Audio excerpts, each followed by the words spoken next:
matter, genocide. Sick from water, sick from air. Making money, they don't care. Caesar shit, force of air. Fuck them back, it's only for they bomb. They shoot, they kill, they massacre, rape. They burn the kids. No one thinks gun. Trees, laugh to your face, fight and die. Cause God forgives.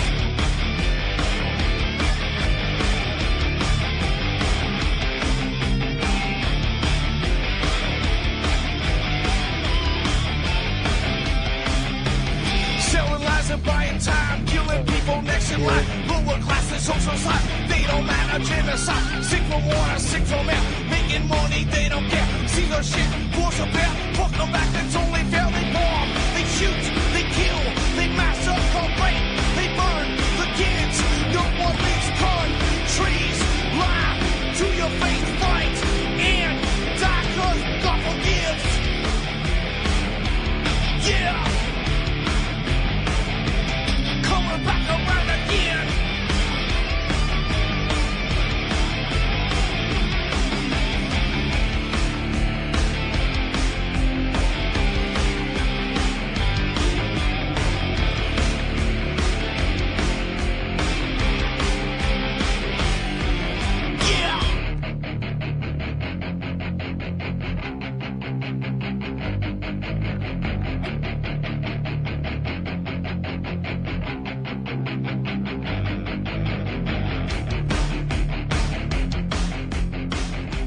Okay, welcome to the show, everybody. My name's Ron Stevens. This is Game On right here on UCY.TV. I love this place, man. I love it. It's a great little network. I wish it was just huge, eh? Someday, we'll just keep banging away at it. People are waking up and they're moving on over, so that's a good thing. I keep seeing more people hooking into TuneIn and iTunes and Shoutcast, so that's a good deal. So, anyways, let's see. What are we up to here? I guess we'll just go with stupidity for a bit. Dangerous stupidity. Ottawa, for those who don't live here in Canada, Ottawa is our capital, our federal capital, where the federal nutcases hang out. And that's where all our, like it's the same as D.C., I guess, in the States. These people are completely out of their minds. And I don't know if they know they're out of their minds or they're just completely stupid or they're extremely dangerous. Well, they're dangerous because whether they're stupid or they know what they're doing, they're definitely dangerous.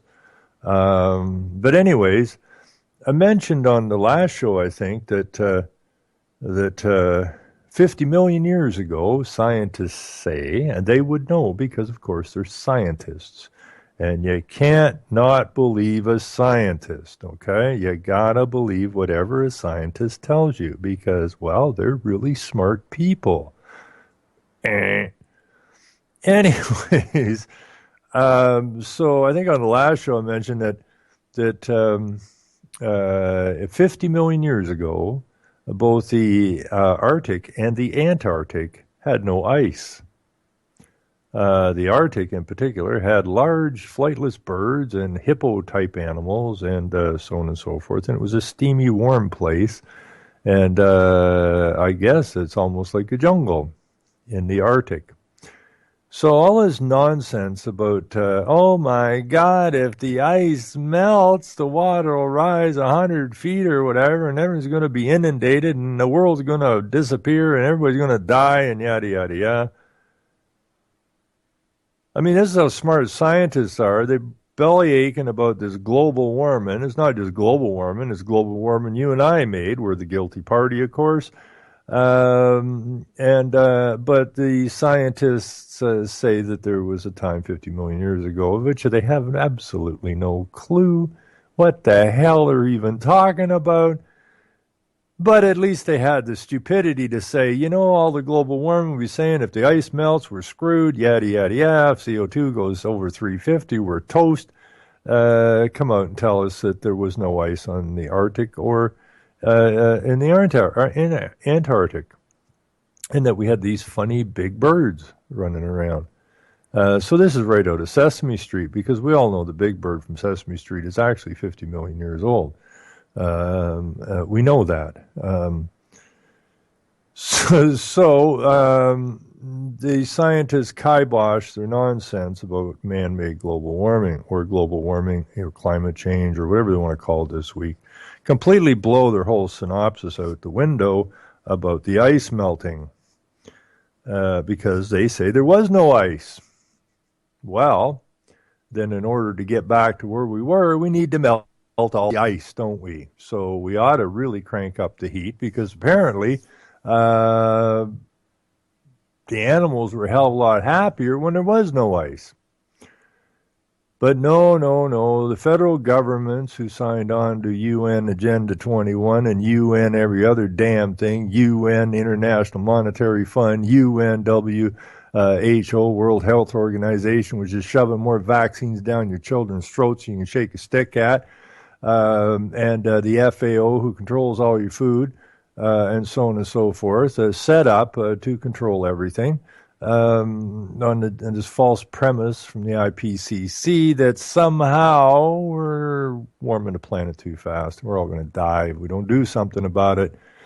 Meanwhile, the guys that come up with this nonsense are going to make a kick-ass fortune. They're already making a kick-ass fortune on this ridiculous renewable energy nonsense that's going on.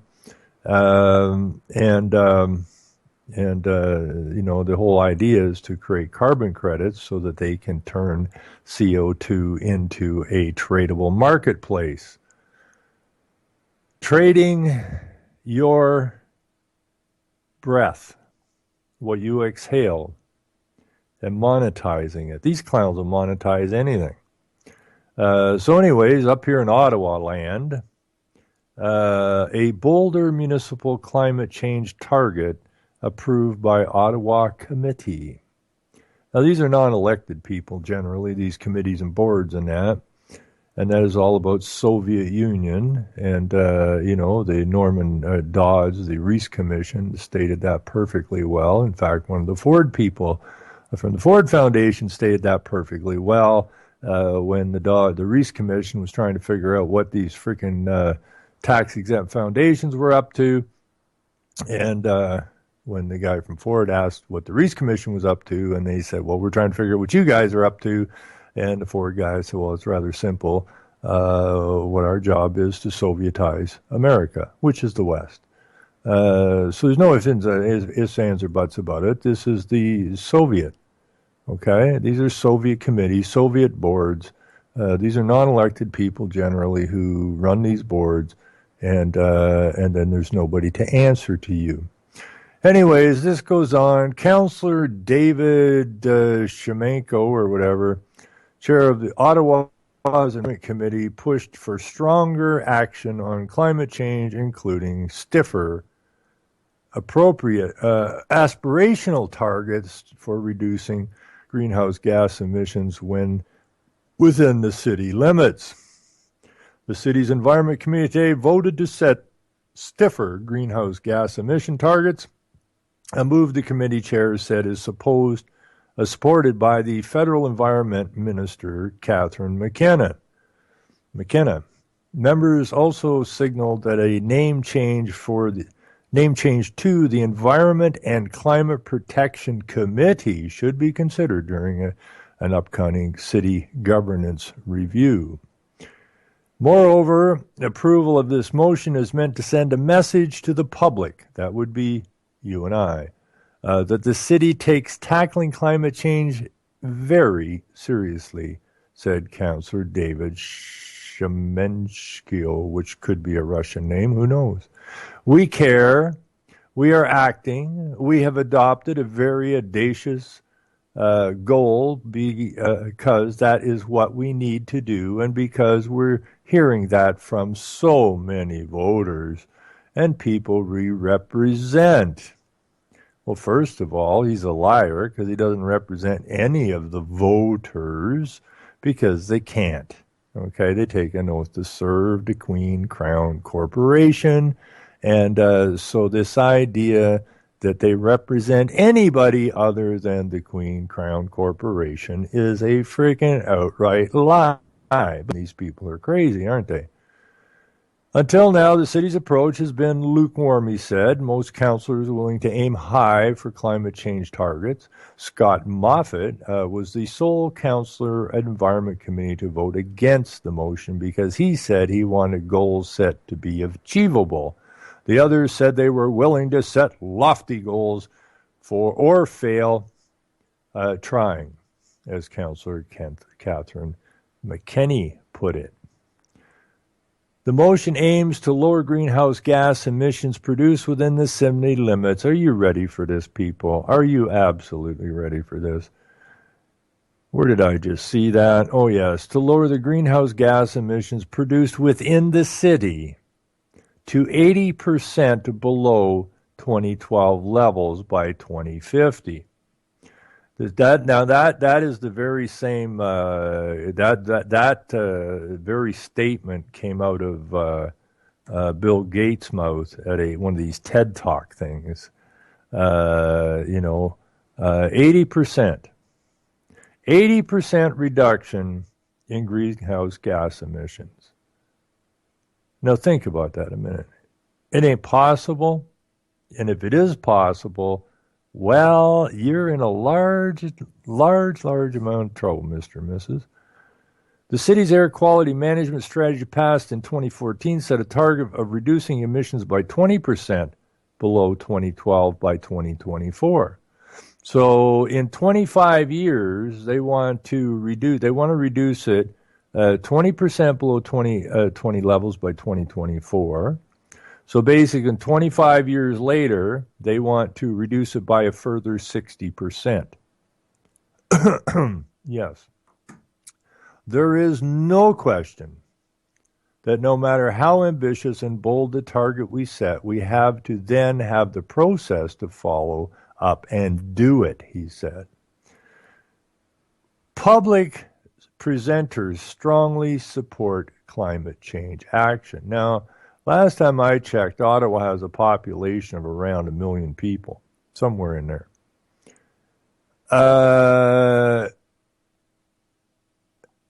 So let's see what we got here. Public presenters strongly support climate change. Are you ready for this? I could be wrong on a population, but it's somewhere in there. It could be 800,000 maybe, but it's somewhere in that neck of the woods. It's a decent-sized town. So it says here, public presenters strongly support climate change action. Now, out of this population in Ottawa, and the public presenters strongly support climate change action, 12 people told the committee they support the motion. That's 12 people out of, let's call it 800,000. I think it's closer to 1 million. This is what's going on here, people. People are so busy not paying attention to what's going at the local level that 12 people telling the committee they supported the motion is enough to pass these motions, and then the city turns around and says that we had the public support. Okay, now I'm not big on democracy because it really doesn't work out best for most people, but let's call it a democracy, which would be, 51% carries, not 12 people. We didn't have 425,000 people tell the committee they supported the motion. No, we had 12 people. And somehow they get consensus out of this. This is because we don't pay any attention to what's going on at the local frickin' level. I mean, I have Canadians asking me what I think of Donald Trump. Why in the hell would I care about Donald Trump? Does Donald Trump care about me? Not a chance. Does he care about you? Not a chance. So why would you care about Donald Trump? Or any of these other idiots? Vote for me so I can represent you. I'm lying, wink, wink, fingers crossed behind my back. I want to represent you, but I can't because we don't, and we take an oath to serve something other than you. And did I tell you we're liars? Anyways, for Recall Ottawa, leadership on climate change matters more than emission targets. I think this represents a new phase. The stars are aligning. Now, what the frig? This is a council. This is a freaking council. Oh, no, it's not the council. This is this dick from Ecology Ottawa. I think this represents a new phase. The stars are aligning to some degree. What stars is this guy talking about, right? This is one of these new age flaky retards, said Graham Saul of Ecology Ottawa. If you live in Ottawa,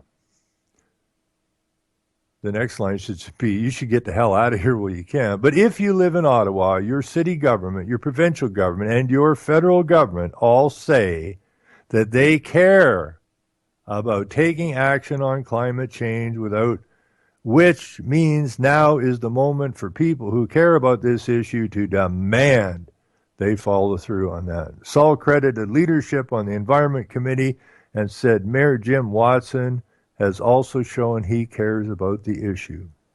The city can the city can need to keep, I don't know what the hell that's supposed to mean. The city can help keep global temperatures from rising by building compact communities connected by transit, he said.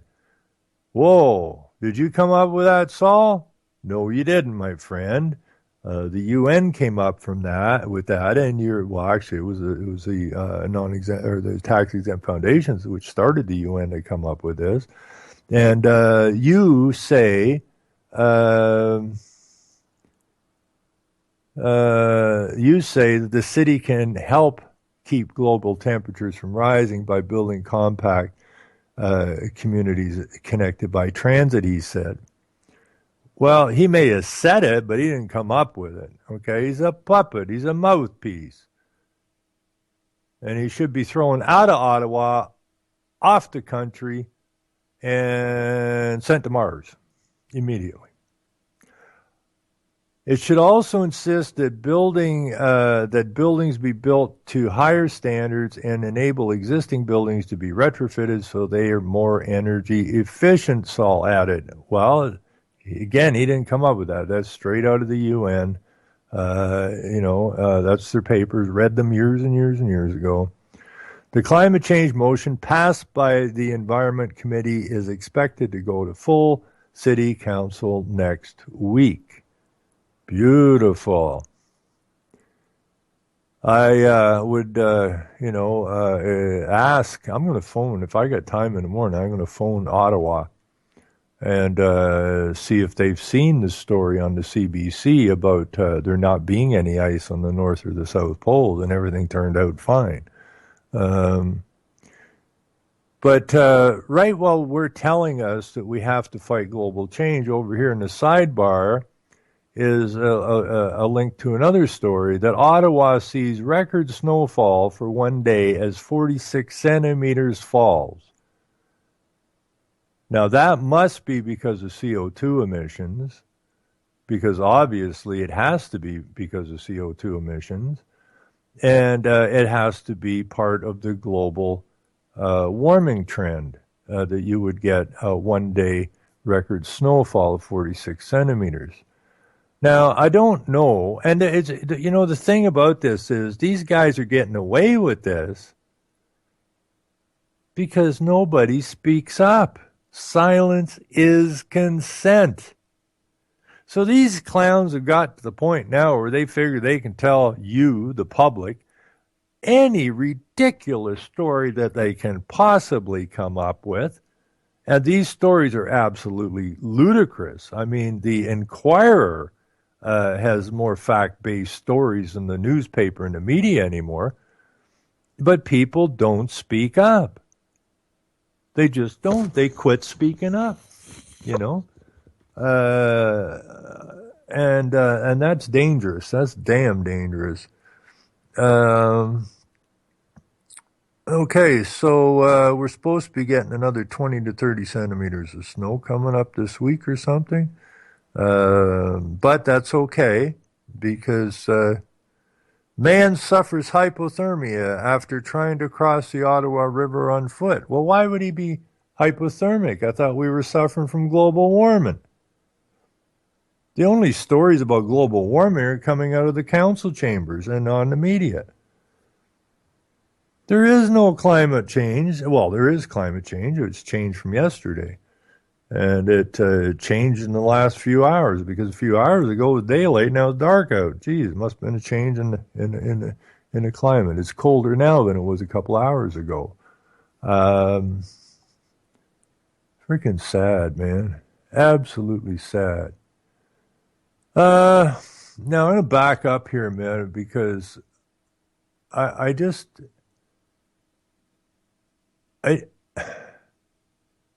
I'm reading I'm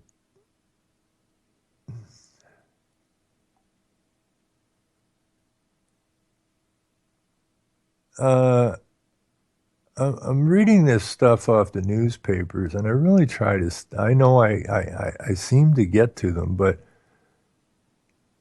I went for years without really even looking at a newspaper. And there was a reason for it because I was too busy reading documents. And I've read tens of thousands of pages of documents. Mostly UN documents, Rockefeller Foundation documents, different other foundation documents. And now I'm seeing what I read years and years ago in the newspaper, which I knew I would because they always lag by 5 to 10 years. And by the time it hits the newspaper, it's already all been put in place, and I would get people, when I was bitching about the renewable energy programs, people used to yell at me and basically scream at me and call me a lot of names. Don't you care about the planet? What about the children? You're a sick son of a bitch.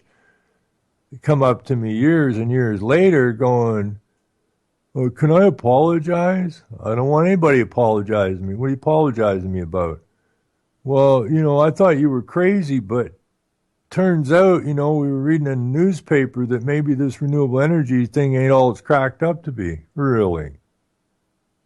About 5 years after the fact. So what are you apologizing to me for? Well, you were right. Well, yeah, try reading something. You'll be right too. Okay? But the game is, by the time it hits the media, it's already in play. It's already been put into motion. The idea is to get ahead of it, and that's to so that you can shut these guys down before they get going. Not after the fact. It's a whole lot harder after the fact than it is before the fact. Now, I'm looking for a story here. Where did it go? Oh, wait a minute. Maybe I'm in the right place here. Oh, here we go. Here's a story that ought to irritate the hell out of everybody. Pope visit violence-racked Mexico warns against dialogue with the devil. So, what he's saying is, don't talk to me, don't try to have a dialogue with me, because I am the devil.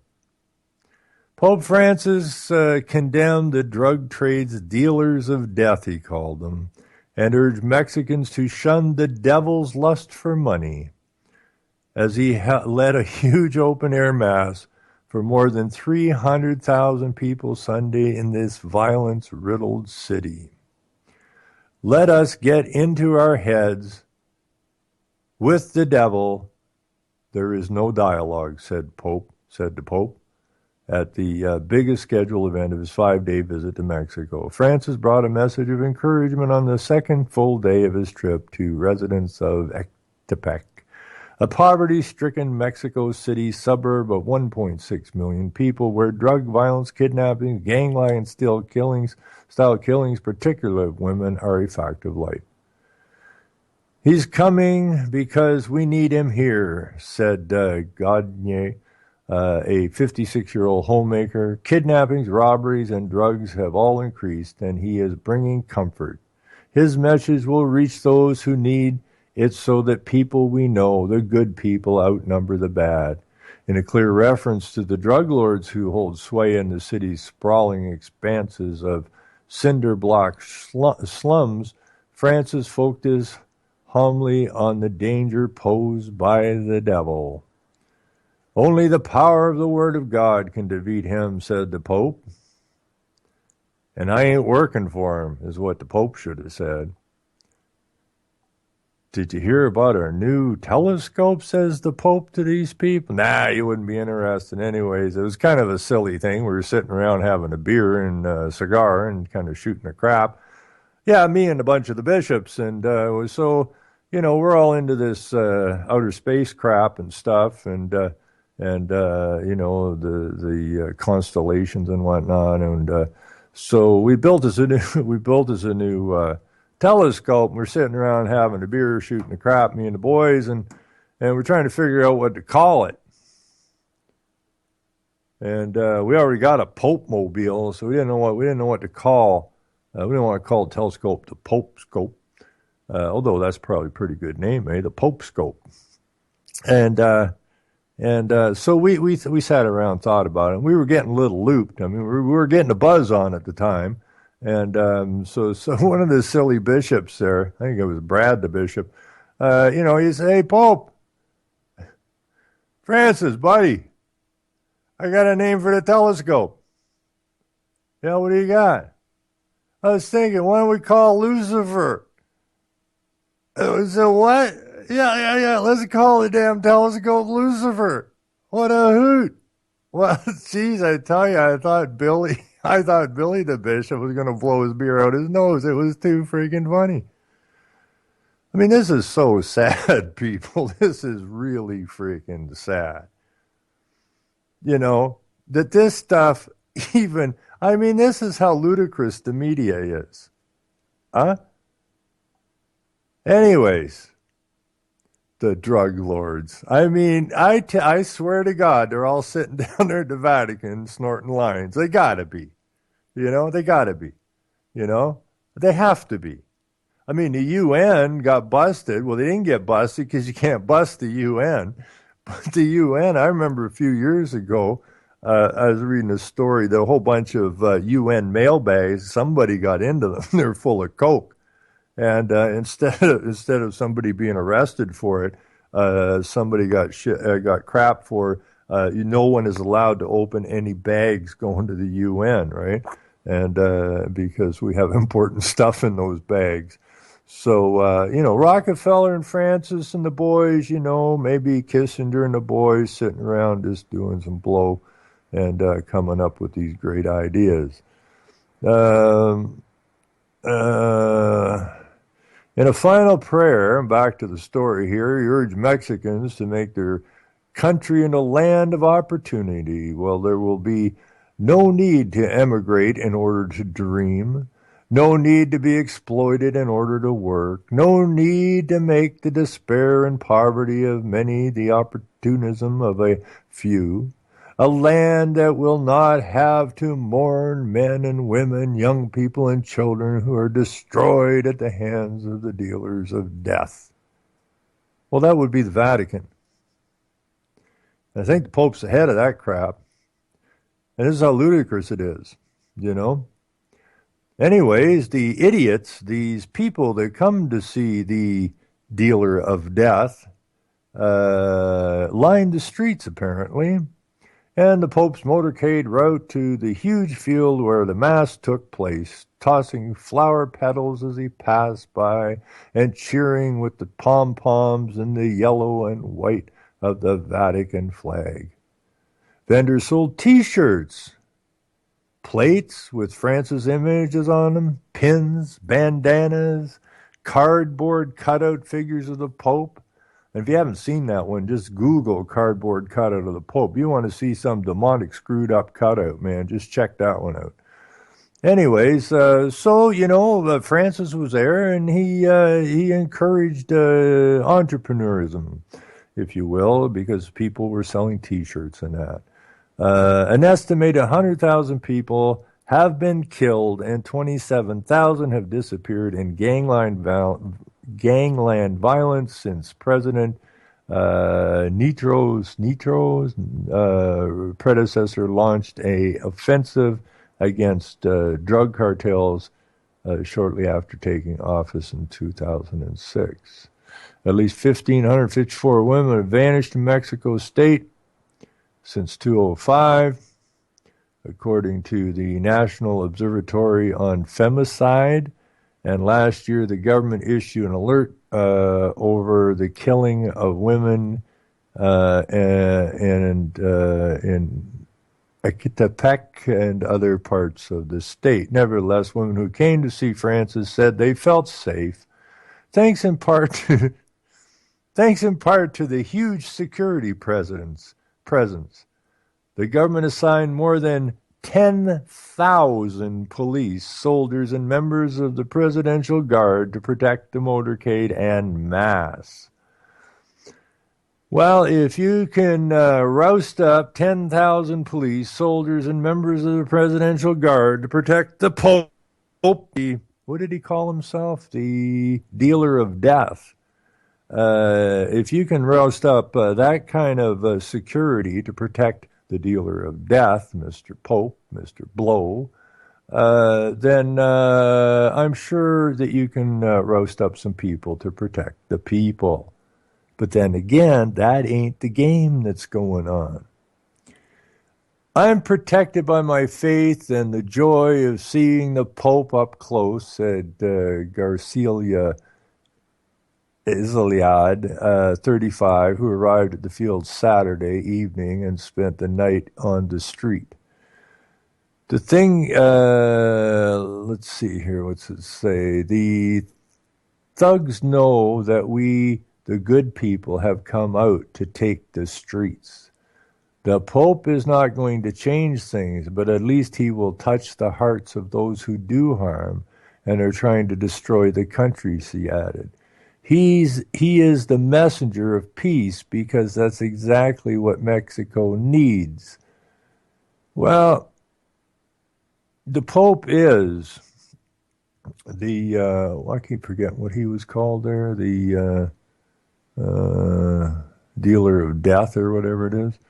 And these people don't quite get it. And these people feel safe because he's the Pope. These people are nuts. But then they're propagandized, right? They're looking for these heroes. Let's see. Coordinator from the National Observatory on Femicide, she was disappointed that Francis didn't directly condemn violence against women or offer support of families, to families of victims, saying that at the very least he could have made a reference to discrimination against women. I still feel that he owes us these words, she said. Another woman from the border city of Mexicali held out hope that Francis can help ease the troubled soul of the country. The Pope comes to Mexico at a very ugly moment, and he comes to pray for us and for all those who lost hope and have submerged the country into blood and violence. Francis' grueling schedule seemed to be taking a toll on him Saturday, when the 79-year-old pontiff appeared to nod off at a evening mass and also lost his balance and fell into a chair set up for him. He appeared much livelier Saturday, beaming and waving at the crowds along his route. So let's see. By the look of this, Saturday he ran out of blow, and Sunday morning he seemed to get some back into his system, and he was beaming and waving at the crowds along his route. Francis' schedule Sunday included 3 Pope-mobile motorcades and a visit to a pediatric hospital.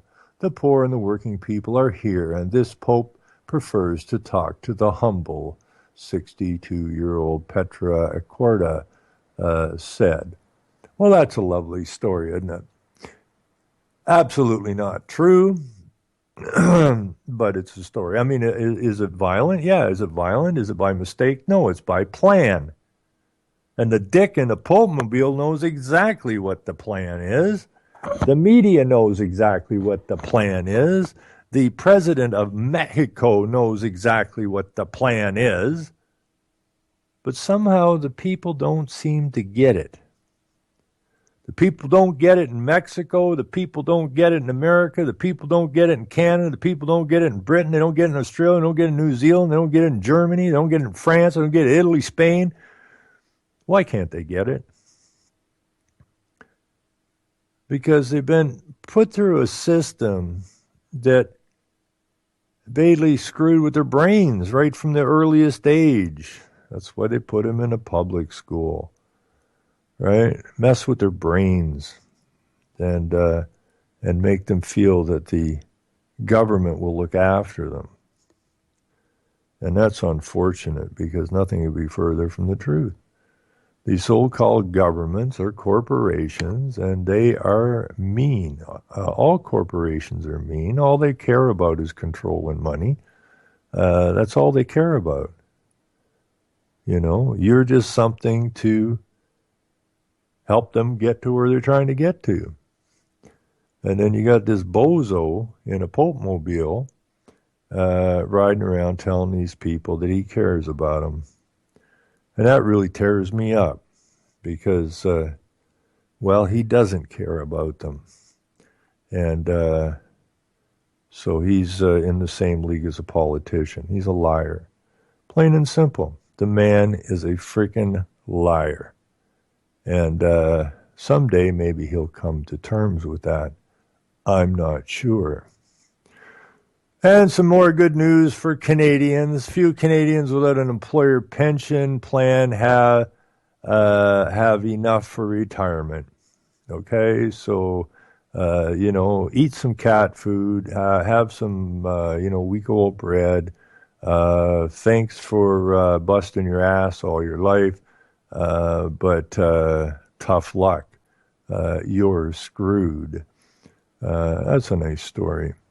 But this all ties in to the push on for the guaranteed income, okay? The low-end people who are working for minimum wage, there's no freaking way that you can get by on that. Not a hope in hell. And so the lower end people are struggling large, and so they gravitate towards this guaranteed income. These people who worked all their lives are finding that they can't get by, that they're struggling. Okay? The idea of a guaranteed income is saleable to them. They're open to it. And that squeezes down what's left of the so-called middle class, which is getting smaller by the day. And it's doing this on purpose so that they can get people to accept the idea of a guaranteed income. Well, the last thing you want to do is accept a guaranteed income. Now, we could have a guaranteed income, which was, I actually promoted something along those lines. I promoted that everyone who is born here is immediately deeded a piece of property that they can pick up when they turn 18 years old, okay, in order for people to understand that they're connected to the land, that they are part of the ownership of the resources of this land, so that they stand up and they won't let nobody take that away from them. And also, there's no reason that we couldn't have a guaranteed income in this country of some sort. Okay, because I am, unlike Morris Strong, who said he believes in capitalism for him and his friends and socialism for everyone else. I am kind of a split there as well. Only I believe in I guess you would call it capitalism. I whatever you want to call it, but I do believe that those who have more energy or better minds or whatever uh, should be paid for what they create or what they invent or whatever else, but that it's shared among the people. Okay. So you don't have these people who are multi-billionaires and these other people that can't afford to keep a roof over their head. That's no good. It benefits one, it benefits all. Now, you're going to get some bonus out of this, of course, but you're not going to be in a position where you hold monopolies and all the rest of this nonsense. The other part of it is our resources. We are the richest people on the planet, bar none, when you take our resources into consideration, which have been sold off for pennies on the dollar forever. So some people are getting extraordinarily rich off of our resources, and we basically are still in the position of low-end labor, where we are what I call Canadian and Americans and Australians, and that for the most part, we're still hewers of wood and drawers of water. Okay, we're the bottom-end labor. So we labor away to pull the resources out of the bush, the resources out of the ground and out of the oceans and the rivers, but we do not get our share of it. Okay, the offshore companies, the international companies get extraordinarily wealthy from our labor, and then we're done. When they're done, they shut down the mine, they shut down the logging, and our people suffer again while they are sitting on their yacht, where they're going to hit next. So, the problem with the guaranteed income, somebody told me today that this thing's being pushed real hard in Switzerland, which makes sense because Geneva is in Switzerland, and they do a lot of conferences there, UN shit and that. And, you ever wonder why Switzerland didn't get bombed in World War II and so on and so forth? They're players. And so this is a good spot for them to start pushing. Oh, look, Switzerland's just about got the guaranteed income in. Or I don't know if they voted on it yet or not, but now I see it popping up in cities across Canada and America and everywhere else. We need this guaranteed income. Well, if you agree to this guaranteed income, then what you've done is all of the resources of your country is what you've done. Remember, you don't get anything for nothing, ever. Okay? You don't get something for nothing. So they're offering you a guaranteed basic income is what they call it. And in order for you to get that, your nation, your country, whatever you want to call it, your lunatic, quote, government has to sign off all the resources of the people and hand it over to this trust, this global trust. And this global trust will control all of your resources. Okay? Now, if there was ever a move to total enslavement, I don't know what it would be other than this. And that's completely connected to the universal, whatever you call it, human rights, which says that everyone, has a right to adequate, this, that, and the other thing. And who decides what's adequate? I'll tell you who decides. The same guys that started the Great Depressions, the same guys that started the wars, the same guys that continue to wage war upon innocent people. Those are the clowns that are going to decide how much water you're going to get, how much food, what kind of food you're going to get, where you're going to live, what you're going to live in.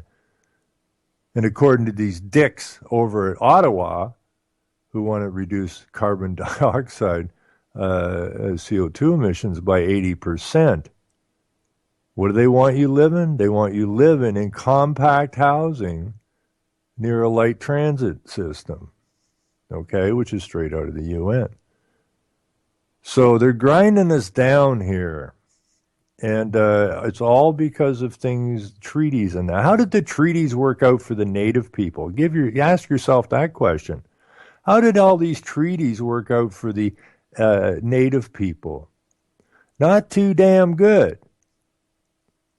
And how are these UN treaties going to work out for you? Not too damn good.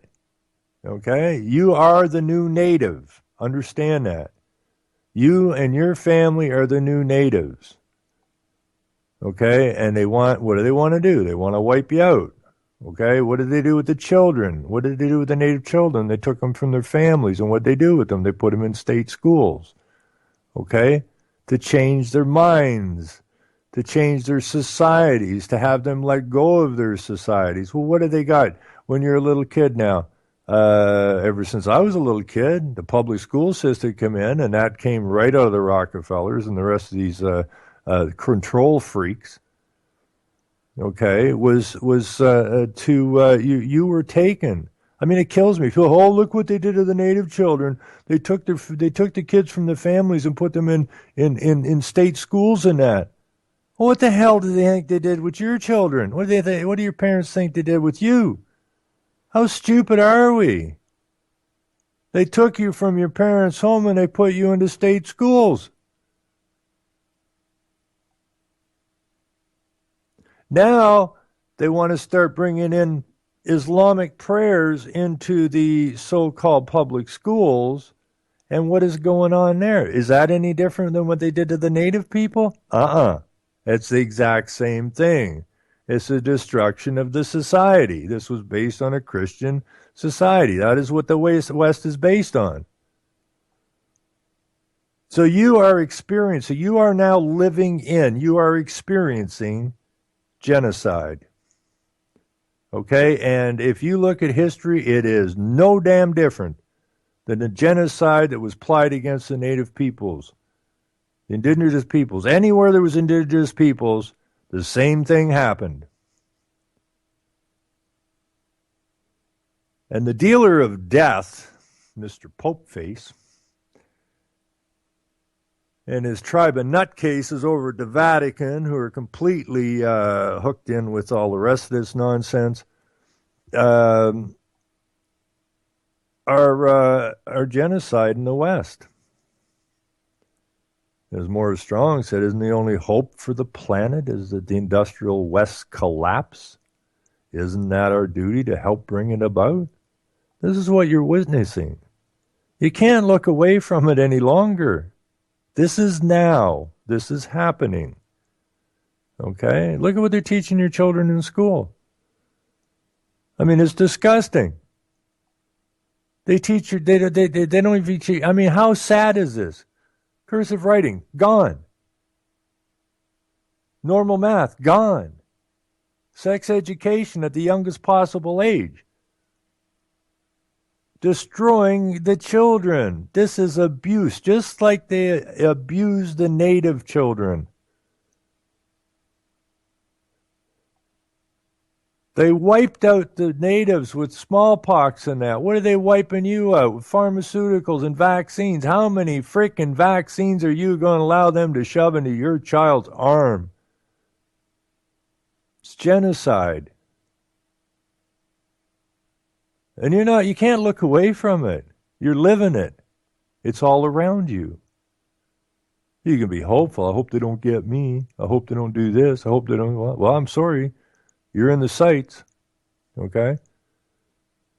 You're in the sights. And the deal is to destroy it and put you into a position that you, trust me, don't ever want to see. And the only way you're not going to see it is if you decide to stand up to it. And if you fail to stand up to it, then again, you got nobody to complain to except yourselves. It's that simple. You cannot negotiate with these people because they're psychopaths. Look at the negotiations and the deals they cut with the natives. Did they ever stand behind one? Were they ever good for one? No, they lied and lied and lied and lied. And that's exactly what they're doing to you today. So if you think you're special because you live in the West, you're not. You know, as people used to, I used to tell people long time ago in the 70s, I said, when they've got complete and total control of the East, in Africa, in Asia, and they bombed the snot out of these countries and destroyed these people, they're coming here. And people used to say to me in the 70s, they used to go, that's stupid. They wouldn't come. They wouldn't do that here. Why wouldn't they? Once they're done there, we're all that's left. So it's kind of obvious they're going to end up here. And surprise, they're here. And there isn't a government, so-called government body in any Western nation that is not up to their necks in this genocide that's taken place. None of them. I don't know why they're doing it. You know, you could look at the Uncle Tom syndrome. I don't know why they're doing it. Maybe that makes them feel important. I don't believe that most of them even understand what they're involved. They're just idiots. Paper comes in their offices and they say, oh, we're supposed to go and find some people that don't like global warming, and then we're supposed to, according to this thing we got from the United Nations, we're supposed to, well, they gave us a template to follow. That's nice. Oh, but we're not supposed to tell our public that we have this template. We're supposed to tell them that it's our idea. We're supposed to tell them that we're trying to improve our local community. Okay, I'm an idiot. I won't ask any questions what the big picture is here. I'll just follow this through till the next thing shows up on our desks. And of course, we don't want to rock the boat because, well, the United Nations would know what's best for us, wouldn't they? And that's why we got to get to the local level. That's exactly why I have to get to the local level. I mean, all you got to do is look around. I mean, just look around. And, you know, all we got to do really is you know, stand up and say no and mean it. But we still got to get some bodies put together here. And we don't need that many, right? I put this thing in I was firing this around last night for a bit, just to get a test, you know, of what people are thinking now. And it seems to be coming along quite nicely. And again, nothing that I mean, you cannot, fraud is fraud, and you cannot gain from fraud. I mean, I don't care if you legislate, I don't care if you sign a treaty for it. If you've been deceived, it's fraud. And fraud is a breach of trust, and any fraudulent contract is null and void. So all of things that we've signed with the United Nations, all of these international agreements, they hold no water. Okay, they only hold water as long as successive governments keep playing the game. But they really do not have any cause and effect if we say they don't have any cause and effect. And but of course, our little minion puppet politicians somehow feel important from what, you know, because of what they're doing. Or I don't get what I mean. I can't even go there thought-wise. You know, what kind of an idiot would do this to his own people? You're either extremely evil or you're plain stupid, and either way, you're a problem for the general people, and it has to stop. So we can take these lands back; they are ours. always been ours. And I saw a very interesting thing last night on Facebook, and I really, really liked it because I'm a firm believer in it. And that is a native gentleman put up a picture, and it's an old picture of a native guy, a chief, I suppose, or whatever. And I wish I had it in front of me, and I don't. But what it basically said is it's time we joined together, okay, and became a force. And is absolutely correct. I've been saying it for years. We are going to get hammered just the way the native people got hammered. And you know, it's not white and black and red and yellow and all the rest of it. It's us. And we need to join together. And I was really pleased to see that come from a native gentleman, because a lot of times they say, you know, people say, well, these are our lands. What do you mean they're your lands, right? You stole them. So that gets that animosity and that friction and that going, that's not what we need. That's what they want. And I don't believe these things coming out are even from the natives. There's so many trolls out here and so many paid disinfo people. It's nuts. But the idea that the native people and the rest of us, we're all fighting the same fight. We're all fighting against the same demons. And we need to understand that we are nothing more than people. Okay? And we need to get together, because they take people down by dividing people, pitting people against each other. Okay? And well, we're fighting amongst ourselves, and these aren't real fights. These are fights they made up for us to fight. All this racism and garbage, this is all made up stuff. So we just need to get together and let's go get them. So I'm pretty pleased about that, really. I'm very, very happy about that, what I saw there, because I do want to hook up with some native people. I really want to hook up with them. I had somebody sent me a Mohawk flag, and I guess I need to trim my apple tree a little bit because it's getting kind of growing in there. Kind of tough to get in there to get a flag up the pole, but if I do put a flag up, it will be that flag. I certainly won't fly a Canadian flag. That's a corporate flag. Why would I fly a corporate flag? Just to say that, oh, I'm a happy slave? You know, come and tax me for CO2. I'm an idiot. Oh my God, we've got to stop global warming.